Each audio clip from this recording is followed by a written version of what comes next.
Bom dia a todas, todes.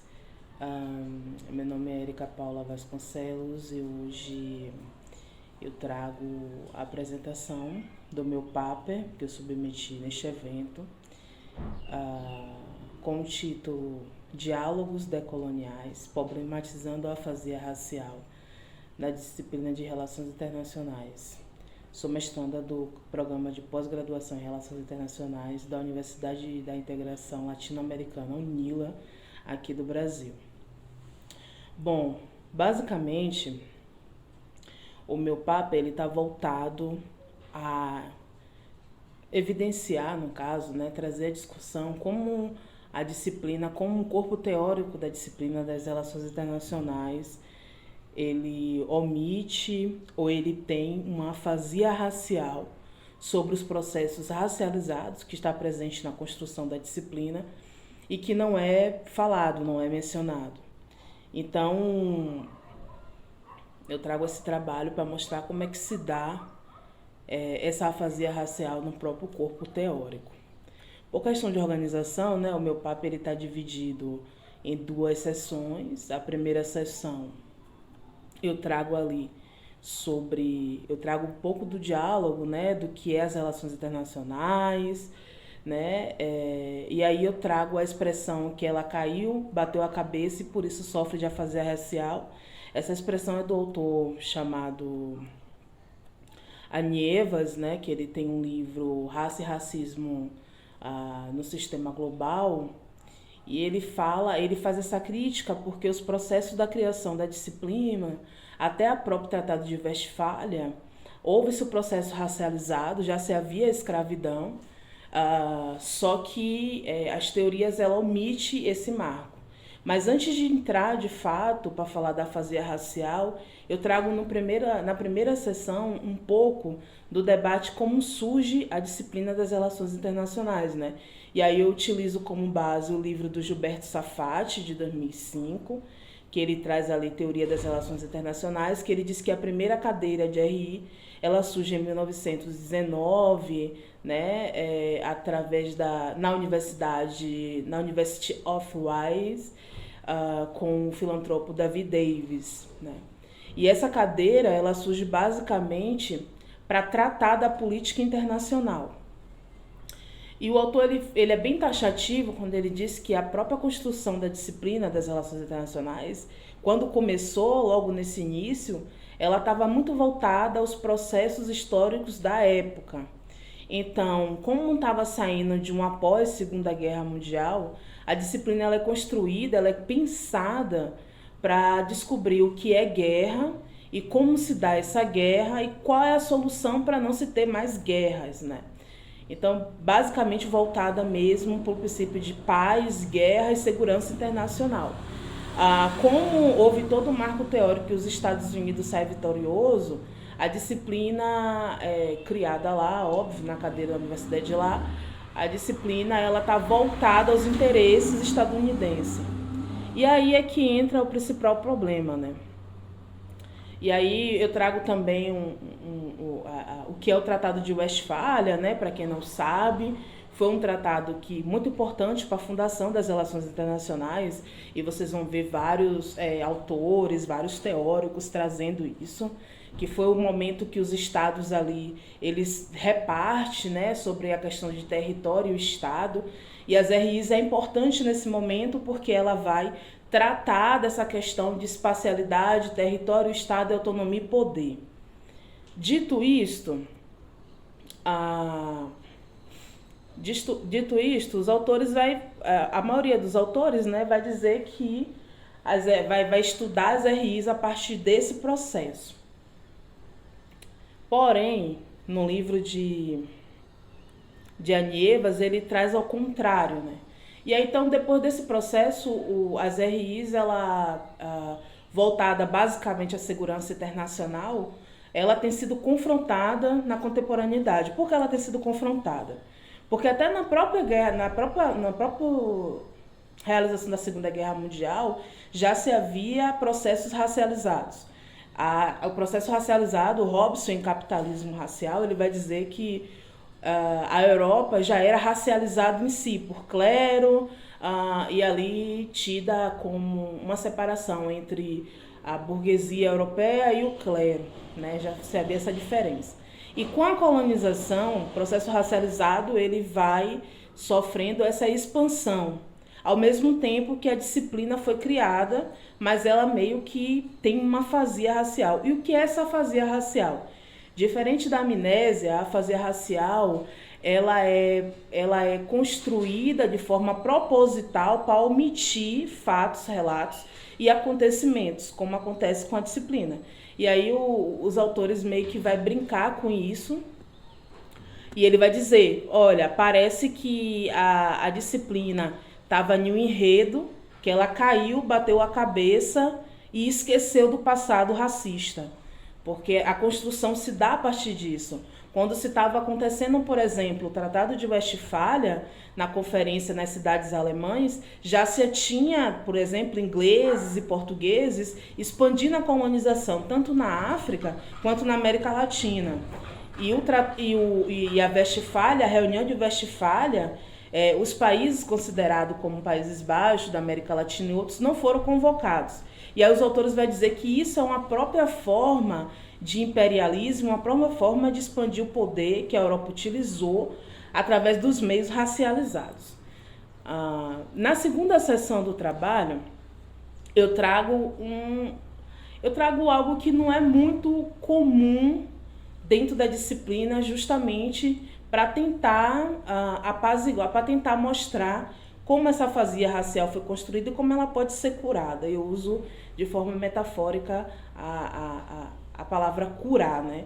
E aí eu trago a desobediência epistêmica do Mignolo e a mefricanidade da Lélia Gonzalez. Bom, e aí eu começo, né? Como é que é pensada a primeira desobediência epistêmica? E aí eu trago um pouquinho da introdução da teoria decolonial, né, do Mignolo. É uma teoria pensada para voltar o nosso pensamento, o nosso olhar para a América Latina a partir da experiência da colonização.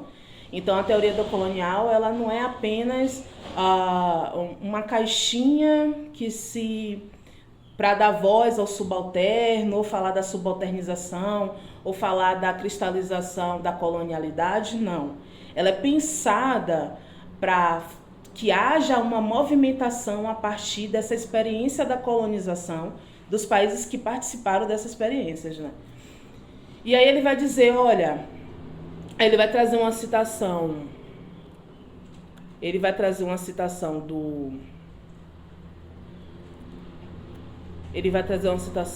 de um outro autor decolonial, que agora eu já me esqueci o nome, mas depois dessa citação ele vai dizer, é necessário que haja uma desobediência epistêmica. E essa desobediência epistêmica o que é? É uma forma de descentralizar, de desprendimento de todo o conhecimento do Ocidente na América Latina, para que haja um espaço para que o próprio conhecimento da América Latina ele venha se ressaltar, dos próprios povos que participaram dessa experiência. E por que eu trago isso como a cura racial, ou como a cura da afasia racial na disciplina? Como a disciplina foi construída pela Europa para falar sobre a questão de segurança da política internacional, a partir do próprio sentido de imperialismo, o próprio sentido de ocidentalização, a desobediência epistêmica ela é um confronto. Ou seja, há uma participação dos países da América Latina na construção da disciplina e ele deve ser falado. E essa construção é a partir dos saberes, e aí a gente pode trazer como exemplo os saberes da terra, dos povos originários, os saberes dos afrodiaspóricos e os saberes dos povos negros, que foram trazidos e que se misturaram e se amontoaram aqui na América Latina. Mas a disciplina está voltada muito para a Europa, sendo-se que a colonização foi expandida e faz parte da história das relações internacionais. Por isso que, nesse sentido, eu trago também a mefricanidade da Lélia Gonzalez, né? Que a mefricanidade é construída, pensada através de um tripé de participação, e que a Lélia traz a participação do indígena, a participação do negro e a participação do branco. A participação do negro e do indígena está em uma esfera de subalternização, do ser que foi escravizado, do ser que foi explorado. Já a participação do branco, ela é essa participação do ser que escravizou e do ser que explorou. Desse tripé, a afro-africanidade analisa como se cristaliza, por exemplo, o racismo no Brasil. A partir disso, a Lélia traz a categoria afro-africanidade, que é uma categoria política cultural, para a gente pensar a movimentação desses povos que foi explorado, escravizado, a partir da contribuição no meio político e cultural. E como a gente pode usar essas ferramentas para americanizar a América Latina, que ela disse que por a América Latina estar muito próxima do continente africano, e essa questão da colonização trouxe essa aproximação, devia se mudar o T e devia se mudar o nome América Latina para América Latina. E a africanidade, ele é um termo que cura a afasia racial da disciplina, porque ele envolve tanto a política na esfera nacional e internacional, e ele visa trazer a contribuição dos povos colonizados nesse processo. É óbvio que tanto a teoria decolonial quanto a africanidade, elas falam-se em locais diferentes. A decolonial, ela abrange a América Latina, a experiência do colonizado.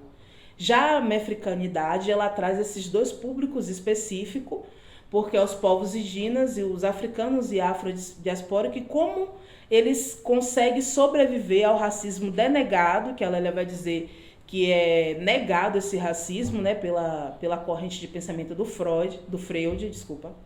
E aí ela vai dizer que como é que ele sobrevive na sociedade brasileira. Mas ambas as categorias dialogam a partir do princípio de pensar como é que a experiência da colonização ela pode contribuir de forma epistêmica e como é a necessidade da gente que participou desse processo da colonização de descentralizar-se da Europa. Dito isto, eu finalizo ali, né, com uma frase, eu concluo, trago minha conclusão de que é necessário que a disciplina, eu não trago meu trabalho como uma forma radical de mudar o corpo teórico da disciplina, né, ou de incrementar uma nova teoria na disciplina, mas eu trago como uma forma de desestabilizar a própria disciplina para que outros pesquisadores que têm temáticas que não estão dentro dos mainstream, né, do corpinho teórico ali tradicional da disciplina, como é que eles podem se fazer pesquisa pensando para além do liberalismo, para além de outras teorias que a disciplina embarca. E é por isso que eu concluo que é necessário que haja isso para até uma forma de além desestabilizar a disciplina, mas uma forma de entender como é que a colonização e alguns povos, eles ainda permanecem em uma linha de subalternos a partir disso. E quando a gente desestrutura, desestabiliza a disciplina, a gente mostra que nessa linha de subalterno tem produção acadêmica, mesmo que não seja uma produção eurocentrada, né? E aí eu finalizo ali com uma frase do Bob Marley, né, da música Redempted Song, que eu traduzo a estrofe, né? Velhos piratas, sim, eles me roubaram. Me venderam para navios mercantes, minutos depois deles terem me tirado do poço sem fundo. Essa música criada em 1980 pelo Bob Marley e que mostra basicamente como é que ficam os países, como eram os países antes colonização, pós-colonização e como se dá toda uma linha de conhecimento legitimizado pela Europa e com o intuito de expandir seu imperialismo. Obrigada a todos.